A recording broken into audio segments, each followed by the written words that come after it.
Bonjour et bienvenue dans cette formation gratuite Accueillir ses émotions.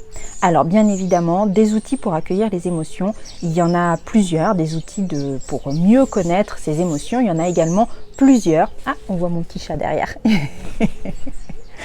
Mais moi j'en ai choisi un en particulier que je trouve très intéressant et surtout très complet et qui permet dans certaines situations de mieux comprendre d'où peuvent venir nos émotions et de débloquer quand même certaines choses. Donc c'est vraiment un super exercice que je t'offre là. Donc cet exercice consiste en quoi ? Eh bien, quand tu rencontres une situation désagréable, je ne parle pas forcément d'émotion, je parle pas, là, vraiment tu es dans une situation désagréable et après tu verras, les autres vidéos vont vraiment décrire toutes ces situations. Quand tu rencontres des situations désagréables, eh bien l'idée c'est de pouvoir se poser et en 4 étapes de pouvoir analyser un petit peu ce qui s'est passé. Donc la première étape c'est les sensations corporelles, la deuxième étape les images qui peuvent nous venir en tête, la troisième étape nos émotions associées à cette situation et la quatrième étape qui est nos pensées associées à cette situation. Pourquoi ces 4 étapes ? Donc la première étape, les sensations corporelles, elle est très importante pour moi parce que des fois, on n'arrive pas forcément à mettre un mot sur nos émotions. Par contre, on sait ce qu'on ressent. On sait dire, surtout chez les enfants, mais les adultes aussi, on sait dire où est-ce que ça se situe, où est-ce que ça va pas, ce qu'on peut... ça peut être une boule au ventre, ça peut être un poids sur les épaules. Vous voyez, toutes ces expressions corporelles, mais qui peuvent décrire quand même finalement une émotion. Et mieux on se connaît corporellement, et mieux on arrive à décrypter nos émotions, parce que finalement, nos émotions, elles ne sont pas que dans la tête ou dans le cœur, elles sont aussi dans le corps. Donc c'est important de savoir décrypter ces sensations corporelles. Néanmoins, pour décrypter ces sensations corporelles, il faut quand même le travailler parce que c'est pas naturel. C'est pas naturel de dire ce qu'on ressent dans notre corps. Et en plus de ça, il faut quand même être conscient que depuis tout petit, on nous dit « ne pleure pas, non tu n'as pas mal ». Si un de vos parents avait froid, il vous mettait un manteau sans forcément vous poser la question « est-ce que vous avez froid ?» Peut-être même vous avez fait pareil avec vos enfants. Si vos parents avaient chaud, ils vous enlevaient le manteau ou le pull sans vous demander. Ce qui fait que toutes ces petites actions, toutes ces petites phrases qui peuvent paraître inoffensives, cumulées les unes après les autres, font que on déconnecte un peu l'enfant de son corps et cet enfant qui est devenu adulte, donc vous aujourd'hui, risque de se déconnecter effectivement de son corps, de ses ressentis et donc de ne plus savoir ce qu'il ressent aussi émotionnellement. Ensuite, les images que l'on peut se faire dans sa tête. C'est un concept qui peut paraître un peu flou comme ça et pas forcément facile à aborder. Néanmoins, une fois qu'on arrive à s'entraîner, ça devient plus facile. C'est quand on pense à une situation, quelles sont les images ou les sensations d'images qui peuvent nous venir en tête.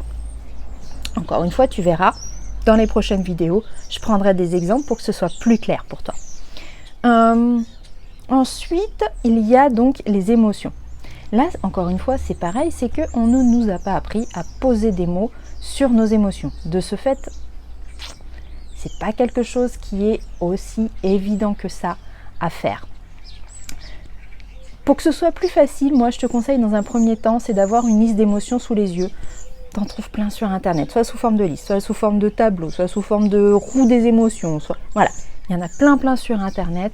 N'hésite pas à t'en imprimer une, voire plusieurs. Et quand tu fais cet exercice, tu gardes ta feuille sous les yeux et tu coches les émotions qui, toi, te parlent le plus, qui ressortent le plus, voilà. Et puis ensuite, les pensées. Pourquoi est-ce qu'on va se poser la question des pensées ? Parce que la plupart du temps, ce sont ces pensées qui font qu'on ressent certaines émotions. Par exemple, vous êtes au supermarché avec votre enfant, sur un parking, c'est un exemple que je prends assez souvent. mais qui est plutôt parlant, je trouve. Donc vous êtes sur le parking du supermarché avec votre enfant, vous le tenez par la main, et là votre enfant s'échappe. Vous le récupérez et vous commencez à crier. Si on reprend un petit peu ce qui s'est passé, au niveau pensée, il va peut-être y avoir des pensées comme oh, j'aurais dû mieux le tenir, il aurait pu mourir, et s'il y avait une voiture, et s'il y avait eu quelqu'un qui l'avait emmené, qui l'avait pris, et s'il y avait eu un accident, et s'il était mort, et si...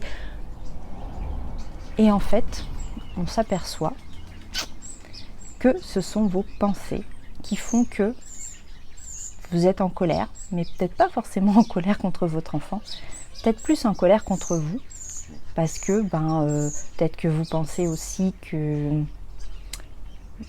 c'est de votre faute s'il est parti, que vous avez eu peut-être un moment où vous avez regardé à gauche et puis il est parti à droite, ou si on analyse un petit peu tout ça, on s'aperçoit que les pensées sont importantes, mais on s'aperçoit que là, l'émotion, vous étiez en colère contre votre enfant, mais il y a plus que ça quand même, hein. Il y a peut-être de la peur, il y a peut-être de la culpabilité derrière tout ça, que vous cachez bien avec la colère. Et si on reprend le début de l'exercice, en fait, les sensations, si vous savez les décrypter, vous allez certainement sentir un peu la colère, mais vous allez sentir en dessous la peur, vous allez sentir en dessous, principalement la peur, parce que la culpabilité, ça va être plus difficile à ressentir, mais tout ce qui est colère, peur, tristesse, ça, c'est des choses, stress aussi, c'est des choses que vous savez bien généralement reconnaître dans votre corps. Et donc, si vous êtes attentif à ça, vous saurez beaucoup plus rapidement que votre colère cache quelque chose. Et du coup, vous ne serez plus en colère. Ou alors contre vous, mais pas contre votre enfant, parce qu'il y est pour rien en fait. Bien évidemment, il est parti, mais il est parti parce que peut-être il a vu un autre enfant, peut-être il a vu un jouet, peut-être... C'est un enfant, c'est normal en fait. Et du coup, d'avoir fait cet exercice régulièrement, là, dans des situations comme ça, hop, vous faites l'exercice. Qu'est-ce que je ressens dans mon corps? Ah ouais, je suis en colère et tout. Mais il n'y a pas que de la colère, je ressens autre chose. Ah ouais, oui, là je la sens la peur. Ah oui, et c'est quoi l'image? Et c'était quoi les émotions? Hop, je coche mes petites émotions. Et c'était quoi les pensées à ce moment-là? Et là, vous allez décrypter toute la situation dans son ensemble. Et c'est ça qui est intéressant. C'est là-dessus vraiment que je veux que vous bossiez. Et moi, cet exercice, à chaque fois que je le fais, je m'aperçois, je découvre des choses, je m'aperçois de certaines choses.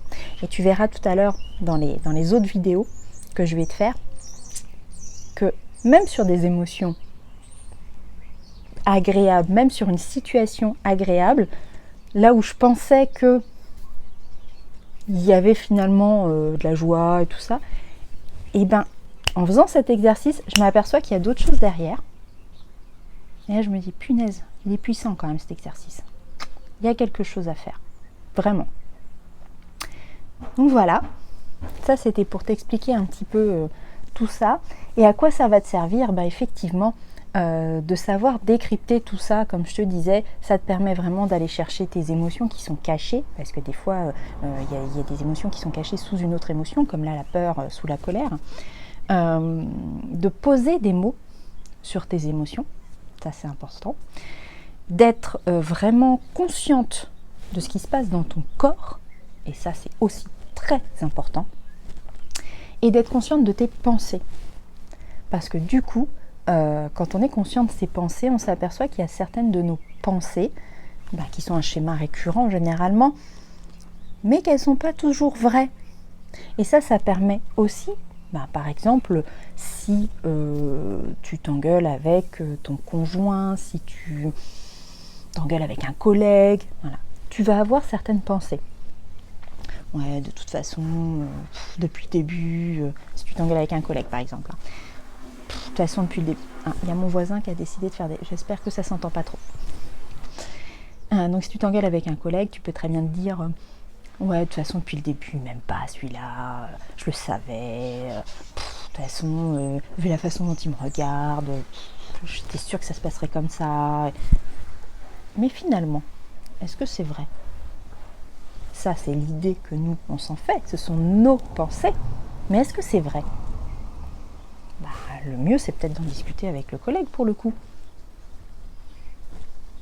Et là, s'il nous dit, écoute, je suis désolée que tu aies eu cette impression, mais en fait, t'es arrivé il y a 2 semaines, et moi, il y a 2 semaines, j'ai appris que j'avais un cancer. Et ouais, tout tourne pas autour de toi, en fait. Mais toi, dans tes pensées, tu te fais des fois des fausses pensées, tu te crées des choses qui n'existent pas, et c'est pour ça que c'est hyper important d'être conscient de ses pensées. C'est pas évident, hein, c'est un travail aussi. Hein. Là, moi, ce travail-là, je te conseille quand même de le faire régulièrement, de le découper aussi en petites parties. C'est-à-dire, d'abord, par exemple, je prends conscience de ce qui se passe dans mon corps. 5 minutes de relaxation par jour, par exemple. Ça peut être ça. D'abord, je travaille sur mon corps. Et une fois que je suis bien au courant de mes ressentis, je passe à l'étape d'après. Et puis, c'est pareil. Peut-être, une fois que j'ai fait les étapes d'après, pour les émotions, on peut dire 5 minutes par jour, j'essaye de noter, là, comment je me sens émotionnellement. Là, tout de suite.